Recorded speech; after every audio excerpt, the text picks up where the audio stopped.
Oke, Assalamualaikum warahmatullahi wabarakatuh. Selamat siang, Miss Emi dan teman-teman semua. Kami dari kelompok 11 ingin menunjukkan hasil analisis respon kami, yaitu dari judul Analisis Respon Ekonomi Amerika Serikat Terhadap Pandemi COVID-19. Kelompok kami berisikan Amorita Kire Zafira, Diana Monica, Jasmine Putri, dan saya sendiri, Stephen Yoga Tama. Silakan dimulai, Saudari Jasmine. Di masa pandemi COVID-19, banyak dampak yang dirasakan dari individu, masyarakat, bahkan sampai negara-negara. Sebab adanya kebijakan yang mengharuskan berhentinya aktivitas-aktivitas dan dampak kehilangan berbentuk materi maupun non-materi. Salah satu aktivitas yang berdampak besar merupakan aktivitas perekonomian. Salah satunya ialah yang kami ambil ini, negara Amerika Serikat merupakan negara yang dikenal sebagai negara adidaya dan salah satu negara yang dapat mengatur perekonomian dengan baik. Akan tetapi, pada masa pandemi COVID-19, perekonomian Amerika Serikat mengalami penurunan terbesar di kuartal 2 di tahun 2020. Hal ini menjadi ketertarikan pembahasan untuk study case kami. Selanjutnya,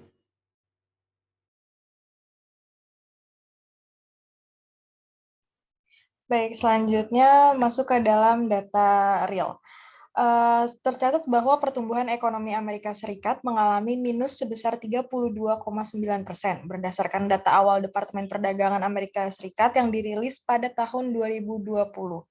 Selain itu, menurut survei Dow Jones, pertumbuhan ekonomi Amerika Serikat mengalami minus 34,7%. Laporan terjadinya penurunan pada pertumbuhan ekonomi Amerika Serikat dianggap masuknya Amerika Serikat ke jurang resesi. Lalu penurunan tajam ini juga ditujukan pada konsumsi para rumah tangga, ekspor, produksi, investasi, dan belanja pemerintah. Konsumsi rumah tangga di Amerika Serikat terlapor menurun sebanyak 25%. Bahkan, indeks harga konsumen mengalami penurunan 1,5%, berbeda dengan peningkatan 1,4% yang terjadi pada kuartal sebelumnya, yaitu kuartal 1 di tahun 2020. Selain itu, impor Amerika Serikat tercatat mengalami lonjakan 10% dibanding ekspornya yang meningkat hanya 9,4%. Lalu, Biro Riset Ekonomi Nasional Amerika Serikat juga mengumumkan resesi secara resmi yang telah diprediksi semenjak minus 5% pada kuartal sebelumnya atau mengalami kontraksi.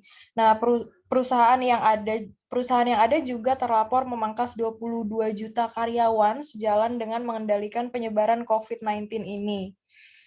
Lalu didefinisikan juga kondisi perekonomian resesi sebagai kontraksi ekonomi selama berbulan-bulan.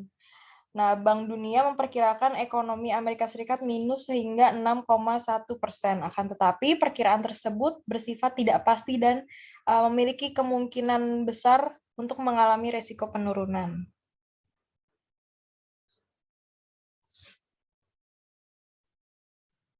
Selanjutnya teori yang kami ambil adalah teori Keynes, yang dimana teori ini dikembangkan oleh ekonom Inggris John Maynard Keynes pada tahun 1930-an dan menjadi sebuah teori yang dikembangkan karena ketidakberhasilan teori metode klasik dan neoklasik. Teori ini mengupayakan pemahaman depresi besar.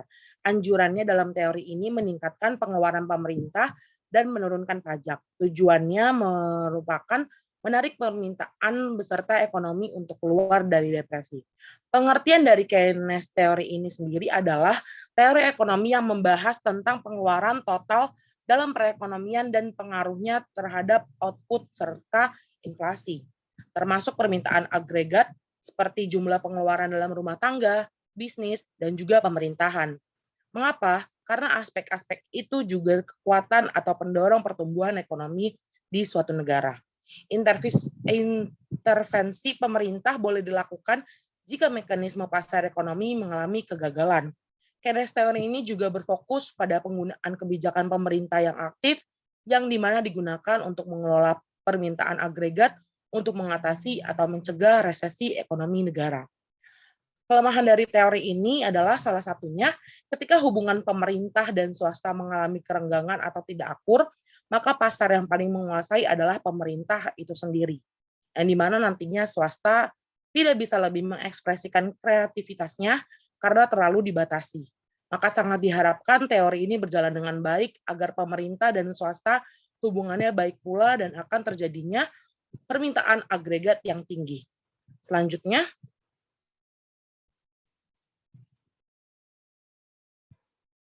hubungan teori dengan study case. Dalam teori Keynes ini, negara harus berperan aktif dalam mengatur ekonomi sebagai solusi dari permasalahan-permasalahan yang dihadapi. Teori ini relevan dengan study case ini, di mana menyesuaikan dengan kondisi Amerika Serikat pada penurunan pertumbuhan ekonomi. Di mana saran dari teori ini sendiri ialah dengan kebijakan fiskal dan moneter aktivis untuk mengelola ekonomi dan mengurangi peningkatan pengangguran. Mengulas kembali pada data yang sudah dipaparkan sebelumnya, konsumsi rumah tangga dan pengangguran menjadi salah satu penyebab penurunan pertumbuhan ekonomi. Intervensi pemerintah yang dianjurkan Keynes dengan merangsang permintaan bisa menjadi solusi pemerintah Amerika Serikat untuk menarik ketertarikan masyarakat dalam meningkatkan konsumsi rumah tangganya, sehingga dapat menambah pendapatan bagi pemerintah dan juga lapangan kerja untuk memproduksi permintaan para konsumen. Selanjutnya akan dilanjutkan oleh rekan saya, Steven. Nah, iya, terima kasih. Berikut adalah beberapa pemikiran tokoh-tokoh yang relevan untuk menganalisis topik yang kami gunakan. Yang pertama ada Mark Zandi, kepala ekonom Moody's Analytics, yang mengatakan bahwa jika bisnis serta perusahaan dalam negara banyak yang gagal, maka akan semakin lama perekonomian Amerika Serikat untuk kembali normal seperti dahulu, serta juga banyak masalah struktural pemerintahan dapat memburuk. Yang kedua, dari Kepala Biro Analisis Ekonomik, dalam rilis resminya mengatakan penurunan ekonomi yang dialami oleh Amerika Serikat pada kuartal kedua adalah karena adanya perintah untuk tidak meninggalkan rumah atau lockdown pada bulan Maret dan April. Maka dari itu banyak bisnis dan perusahaan yang terhambat untuk pendapatannya. Next slide. Nah, yang terakhir kita ambil dari Presiden dan CEO of the Federal Reserve Bank of Richmond, yaitu Thomas Darkin, yang mengatakan bahwa ekonomi Amerika Serikat perlahan mulai pulih dari resesi akibat pandemi COVID-19. Ekonomi Amerika Serikat berkontraksi sebesar 3,5% pada tahun 2020 dibandingkan dengan tahun sebelumnya. Demikian perkiraan dari Biro Analisis Ekonomi. Organisasi untuk Kerjasama Ekonomi dan Pembangunan atau OECD mengatakan bahwa awal Maret ini ekonomi Amerika Serikat diperkirakan akan tumbuh sebesar 6,5% pada tahun ini dan 4% pada tahun ke depan. Barkin melanjutkan bahwa pasar tenaga kerja Amerika Serikat membutuhkan waktu sekitar 1 dekade untuk pulih dari krisis keuangan global. Salah satunya dipicu oleh hilangnya pekerjaan di beberapa sektor di Amerika Serikat selama setahun terakhir, seperti di rumah tangga dan layanan makanan. Selanjutnya. Kesimpulan, adanya pandemi COVID-19 tentu menjadi tantangan bagi seluruh lapisan masyarakat di dunia.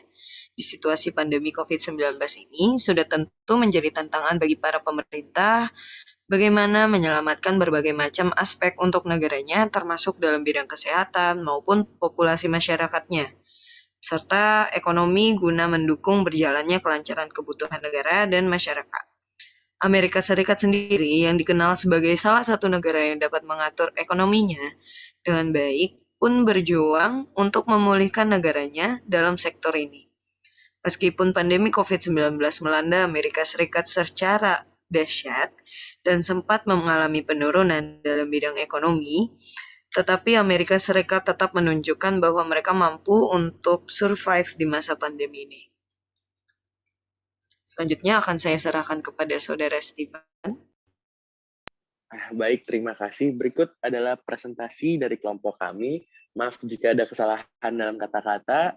Terima kasih untuk waktu yang sudah disempatkan untuk membaca dan mendengarkan presentasi dari kami. Assalamualaikum warahmatullahi wabarakatuh. Terima kasih.